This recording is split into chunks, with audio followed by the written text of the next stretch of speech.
A paz do Senhor, amados irmãos, é um prazer estarmos juntos uma vez mais quando vamos estudar a nossa quarta lição, que tem como tema cronologia do Novo Testamento. Uma vez mais com a presença do Nicolas.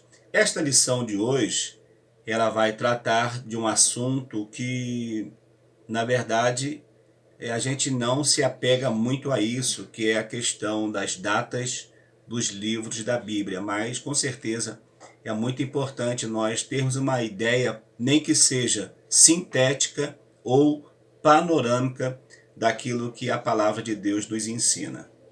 Vamos seguindo aí firme e forte. Já estamos na lição 4. Daqui a pouco, quando a gente vê, já está acabando o trimestre novamente. E como nós estamos aprendendo, estudando, é uma viagem, né? Uma viagem que nós estamos fazendo pelo Novo Testamento, e a nossa parada hoje, então, na quarta lição, irá tratar desta cronologia do Novo Testamento. O Nicolas vai estar fazendo a leitura do texto áureo, do texto do dia. 6 dias depois tomou Jesus consigo a Pedro e a Tiago e a João, seu irmão, e os conduziu em particular a um alto monte. Mateus 17:1. Esse alto monte, desse contexto aqui, vai nos trazer o relato da transfiguração.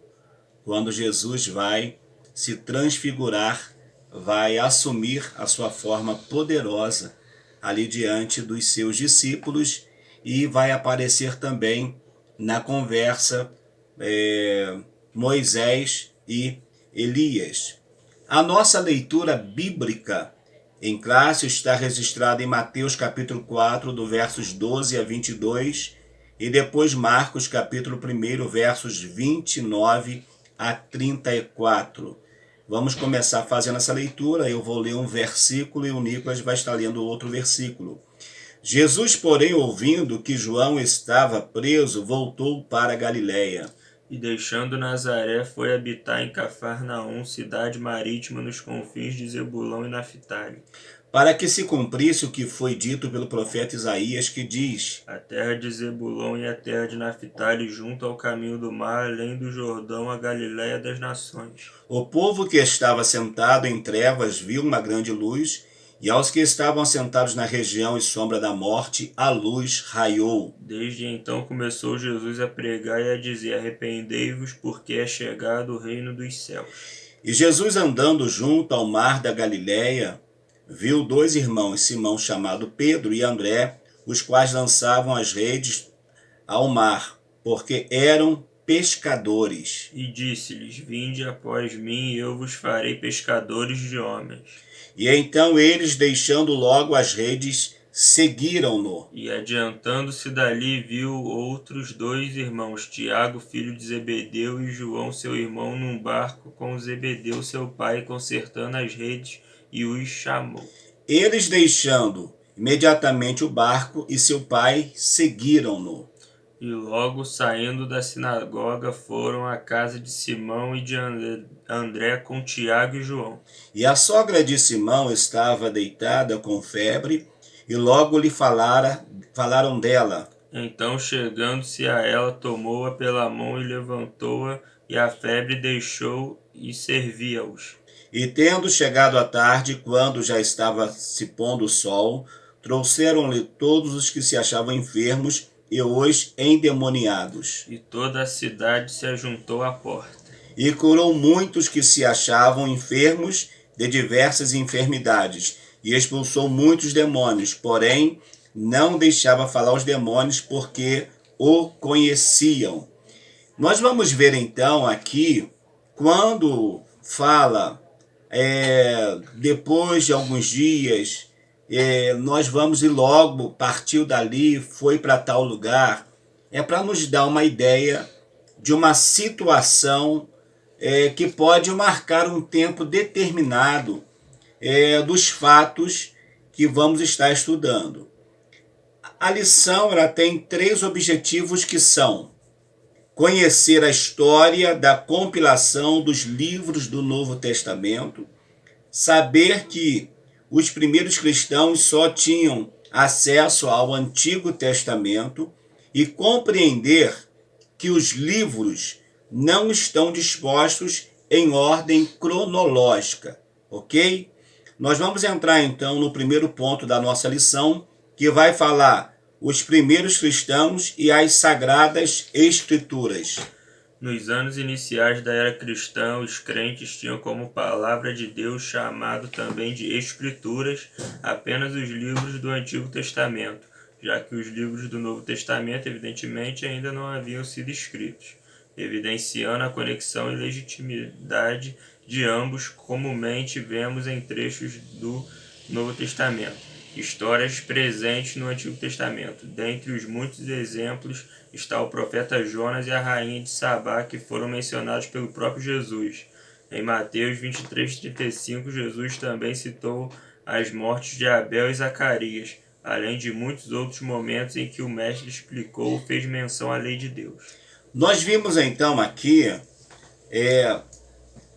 quando o Senhor Jesus estabelece e vai estabelecer a igreja, vai chamar os primeiros discípulos, nós vamos ver que tudo está começando ali. A fala do anjo a Maria, a fala do anjo a Isabel, de que iria nascer João Batista e depois iria nascer o Senhor Jesus. Então, não havia ainda os livros do Novo Testamento.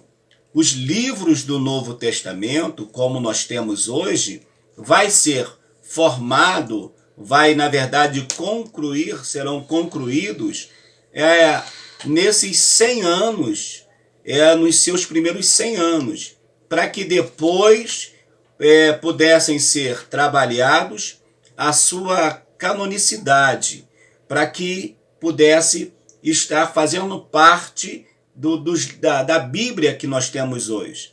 Mas no início, o que eles tinham na época era chamado as Escrituras, e era composta dos livros do Pentateuco, dos Salmos, dos livros históricos e dos livros proféticos. Então, quando eles citam a Escritura, está citando, falando, fazendo uma alusão ao Antigo Testamento, porque até então o Novo Testamento não existia. E o próprio Senhor Jesus, como nós vemos aqui, ele faz menção de personagens do Antigo Testamento. Como o comentarista cita aqui a questão da rainha de Sabá, Jesus vai falar do próprio Jonas, vai falar também de Abel. Isso só para nós nos situarmos como era no início, quando o Senhor começa ensinando as suas ovelhas ou os seus discípulos.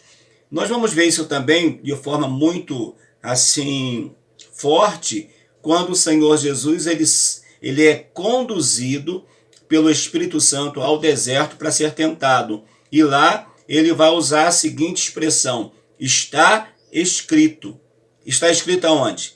No Antigo Testamento. São as escrituras do Antigo Testamento. No segundo subtópico fala a compilação do Novo Testamento. Segundo explica o saudoso pastor Antônio Gilberto em sua obra A Bíblia através dos séculos, a formação do Novo Testamento levou apenas 2 gerações. Em 100 anos depois de Cristo, todos os livros já estavam escritos, o que demorou foi o reconhecimento canônico. Isso motivado pelo cuidado e escrúpulo das igrejas de então, que exigiam provas concludentes da inspiração divina de cada um desses livros. O reconhecimento definitivo e fixação do cânon do Novo Testamento ocorreu no Terceiro Concílio de Cartago, em 397 d.C. Antes, porém, no ano de 367 d.C., uma lista com os 27 livros foi publicada por Atanásio, patriarca de Alexandria, aceita em 393 d.C. pelo Concílio de Hipona. A validação dos livros como canônicos passou pelo testemunho dos próprios apóstolos, entre outras citações. O apóstolo Pedro, por exemplo, chamou as cartas escritas por Paulo de escrituras, reforçando a legitimidade da inspiração divina em tais escritos. Em outra ocasião, Mateus e Lucas foram citados pelo próprio apóstolo Paulo como escritura. Então nós vemos aqui que a compilação, os escritos, nós vamos ver que eles serão fixados, serão fechados 100 anos, né, no período ali até João. Só que não teve como de imediato esses livros serem já aceitos, porque eles precisavam fazer uma análise profunda dos fatos e verificar se de fato eram ou foram os discípulos do Senhor Jesus que escreveram, porque alguém poderia fraudar usando o nome de um apóstolo e escrever também. Então eles vão esperar o tempo certo para que pudessem estar estabelecendo esses livros como sendo canônicos. E a ideia de cânon tem um significado de uma cana de medir. Ou seja, os livros eles foram estudados profundamente, analisados profundamente, com a finalidade de quê? De ver se de fato eles passariam pelo crivo dos assuntos que estavam sendo falados, porque não podia haver, por exemplo, um livro discordando do outro livro, um livro falando uma coisa e o outro vir discordar daquilo que fora ensinado, fora falado. Por isso, como diz aqui, foi preciso que tivesse provas concludentes, né? Provas que fossem realmente, trouxessem a eles uma conclusão de que o que eles estavam lendo, que eles estavam pesquisando, era a verdade. E os concílios que vão acontecer serão importantes, por quê? Porque eles vão fixar esses livros do Novo Testamento como sendo livros inspirados. Não foi fácil, nós vamos ver que não foi fácil, mas chegaram a esse acordo com esses 27 livros e fixar como sendo livros canonizados. Porém, como vimos, né, só serão reconhecidos em 397 depois de Cristo. E é o que nós temos hoje. Outros livros vão surgir, outros evangelhos vão surgir, outras epístolas vão surgir, mas fora dessas que foram tidas como canônicas. Então, qualquer livro fora desses 27 livros serão livros considerados apócrifos, não livros que foram de fato considerados livros canônicos. Ok? No número 3 diz sobre a ordem em que os livros foram escritos. Aí você vai ver. A cronologia, como definido ali pelo dicionário, diz que é o estudo do tempo e de suas divisões com o objetivo de distinguir a ordem de como ocorreram os fatos. É o que nós estamos fazendo, vendo aqui a cronologia dos fatos, né? Mas, de repente, os livros, como está na Bíblia, não é de fato como eles, ou o primeiro que foi escrito, mas está para que nós entendamos, né, as narrativas do que foi acontecendo ao longo do tempo. Então o 3 fala a ordem em que os livros foram escritos. Pelo ano de escrita, assim se ordenam os livros. Tiago, Gálatas, 1ª e 2ª Tessalonicenses, 1ª e 2ª Coríntios, Marcos, Romanos, Mateus, Lucas, 1 Pedro, Colossenses, Filemão e Efésios, Filipenses, Atos dos Apóstolos, 1 Timóteo, Tito, 2 Pedro, 2 Timóteo, Hebreus, Judas, João, 1ª, 2ª e 3ª João e, por fim, Apocalipse. Então, vocês viram só? Pela data de escrita, Tiago, então, era para ser o primeiro livro do Novo Testamento. Só que não é. Só que Tiago não é o primeiro livro. Porque a ideia é colocar Mateus, colocar Marcos, colocar Lucas e João, porque são os evangelhos. Trazem as narrativas daquilo que o próprio Senhor Jesus ensinou. E Mateus, principalmente, ele vai, como já estudamos, ele vai estar preocupado em trazer o quê? A genealogia do Senhor Jesus. Então, ele, mesmo que não tenha sido escrito primeiro, Mateus vai ser escrito lá por volta do ano 60, enquanto Tiago por volta do ano 45 a 49, nós vamos ver que mesmo ele sendo escrito depois, ele vai entrar primeiro, porque ele vai trazer, como eu falei anteriormente, as narrativas dos fatos. E isso vai ser muito importante. Agora sim, nós vimos a ordem em que os livros foram escritos.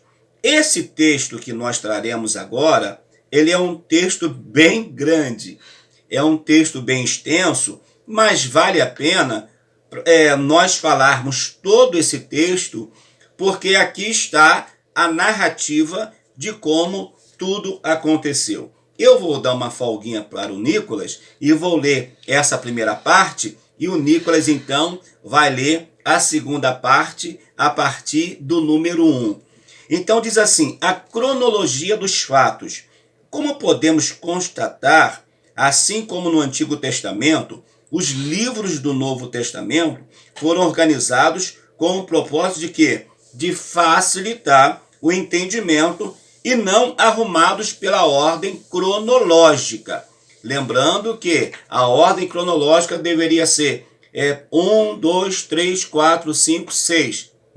Não é assim, mas vai ser analisada a partir do primeiro fato do Novo Testamento. Aí diz assim: as expressões, por exemplo, como depois, dali, no dia seguinte, adiante, etc., indicam continuidade e cronologia dos fatos. Muitas passagens bíblicas iniciam dessa forma, fazendo conexão com o acontecimento anterior. Ao ler a Bíblia, em busca de sua cronologia, observe e tome nota dos personagens presentes na narrativa, onde eles estão: a cidade, vilarejo, rio, lago, mar, floresta, etc. E em que tempo estão, se é de manhã, se é de tarde, se é à noite, se é de madrugada, se é inverno, se é verão. Então nós vamos olhar essa situação. Por exemplo, olhando as narrativas do fato, tem um momento que Jesus fala, olhando para a plantação, ele vai dizer assim: olha, já está perto da colheita, os campos já estão brancos.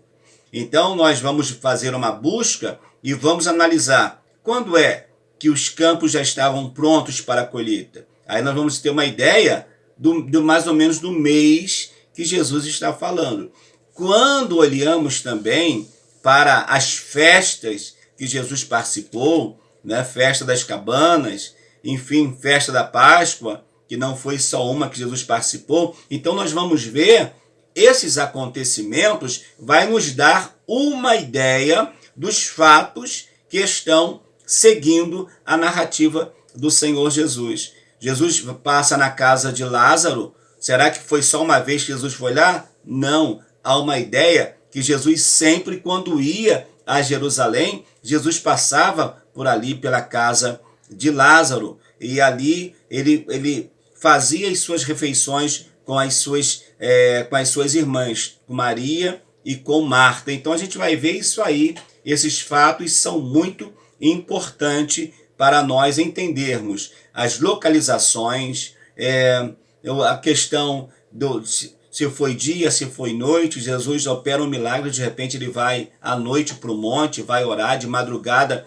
está vindo para o barco. Enfim, isso é muito importante.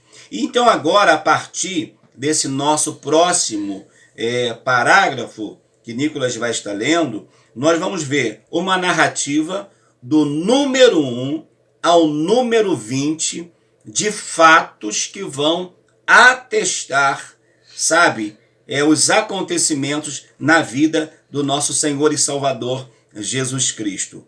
Então, a partir, Nicolas, desse parágrafo embora, você pode ir embora. Entendeu? Segue aí na leitura, vai ser sua bênção. Embora não se tenha precisão de todas as datas, vemos que os primeiros acontecimentos na história do cenário neotestamentário, intercalando os relatos dos evangelistas, foram os que seguem.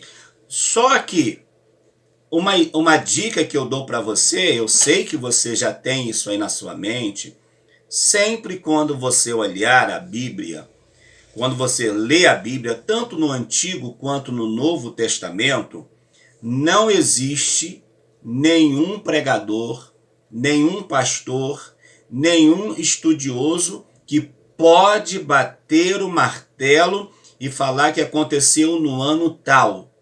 Não existe isso. Todas as datas da Bíblia são datas aproximadas, tá certo? Datas aproximadas, tanto para mais quanto para menos. Nós normalmente falamos que o Senhor Jesus, quando morreu, tinha 33 anos. Mas eu posso bater esse martelo e afirmar isso? Não. É uma data aproximada. Eu não tenho como bater esse martelo. Então, é como diz aqui, não há uma precisão de datas. É como, por exemplo, você é juvenil, você é jovem, você é adolescente, você não sabe disso. Mas pergunta ao seu pai, o seu avô ou a sua avó, como eram, por exemplo, registrado as crianças. Às vezes o pai esperava nascer 2, 3 filhos para ir lá fazer o registro. Alguém ficava com a data de aniversário errada. Alguém ficava. Ou recebia como tinha mais aniversário, era mais velho, ou o outro ficava mais novo. Porque ele aproveitava lá e registrava todo mundo, numa data só. As crianças não precisavam ir, levava só o nome e registrava. Então acontecia isso. Então as datas não há uma precisão. Agora sim, Nicolas, a partir do número 1. O anúncio do nascimento de João Batista feito pelo anjo Gabriel a Zacarias e a gravidez de Isabel. 2. O anúncio também feito pelo anjo Gabriel a Maria de que conceberia e daria à luz a Jesus. 3.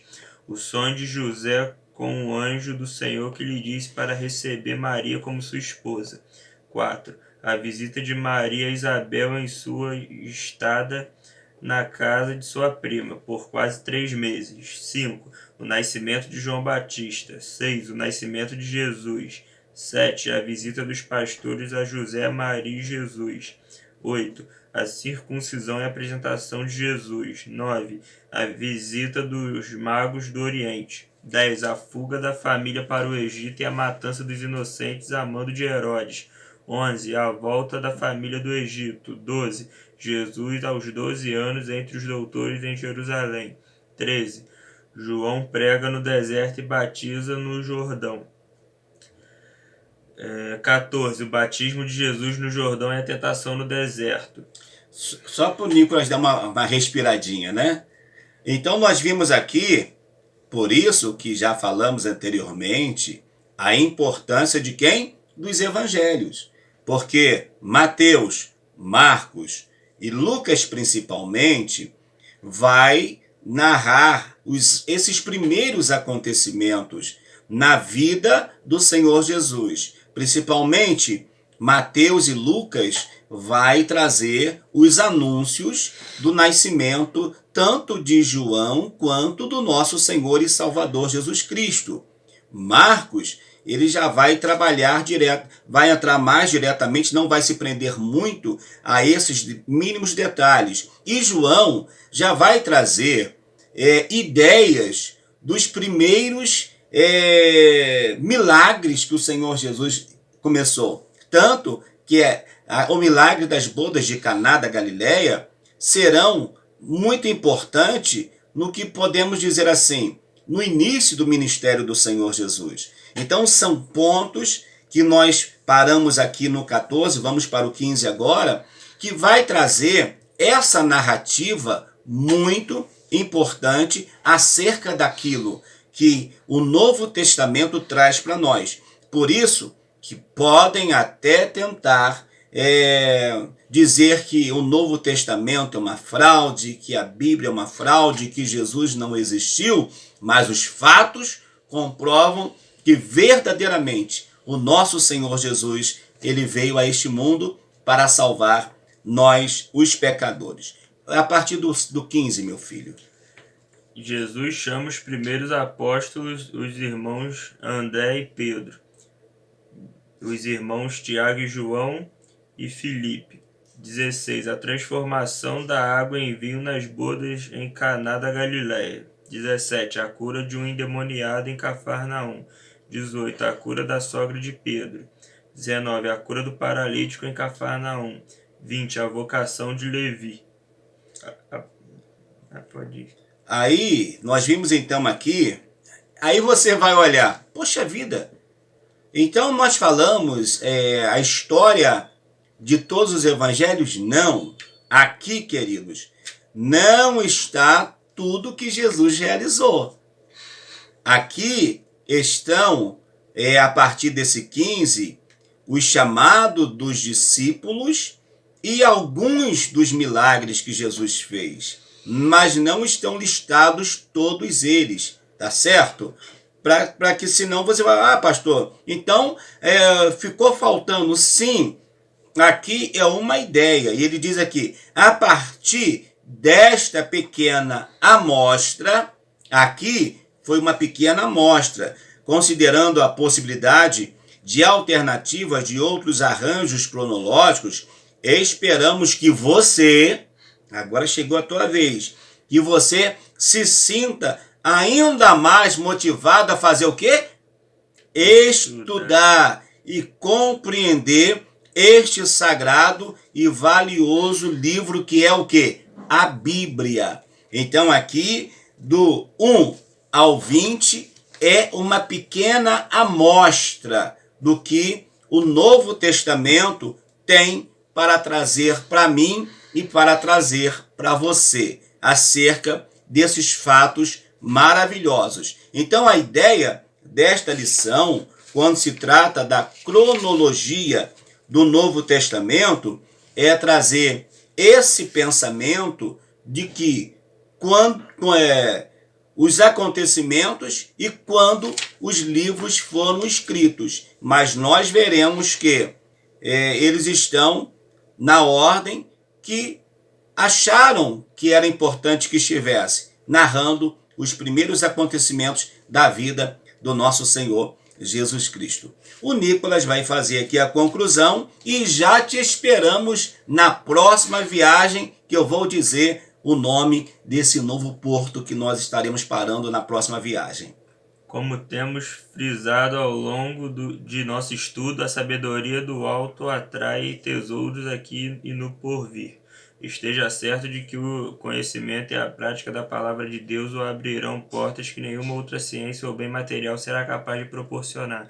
Então dedique-se a estudar a Sagrada Escritura, permita que ela o ensine, oriente, corrija e guie todos os seus passos na justiça divina, e assim por onde quer que você andar será bem-sucedido. Bem-sucedido, na medida que você tiver um conhecimento na palavra do Senhor nosso Deus. Que Deus te abençoe.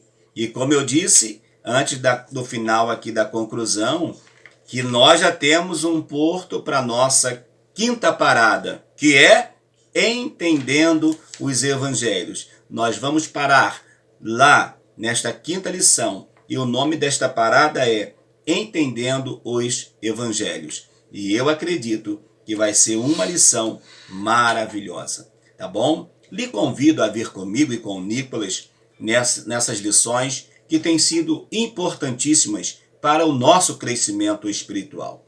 E ao assistir o vídeo, nós lhe pedimos que você possa dar o seu like, o seu joinha, é muito importante. Para quê? Para que outras pessoas também encontrem esta mensagem. E, com certeza, vai ser uma bênção. O Nicolas. Espero que vocês possam ter aprendido, assim como eu aprendi. Está sendo umas lições maravilhosas para nosso entendimento. A gente se vê semana que vem. Na nossa próxima parada, um bom feriado para você, que Deus te abençoe. Curta aí junto com a sua família e vai ser uma bênção. Até a nossa próxima parada.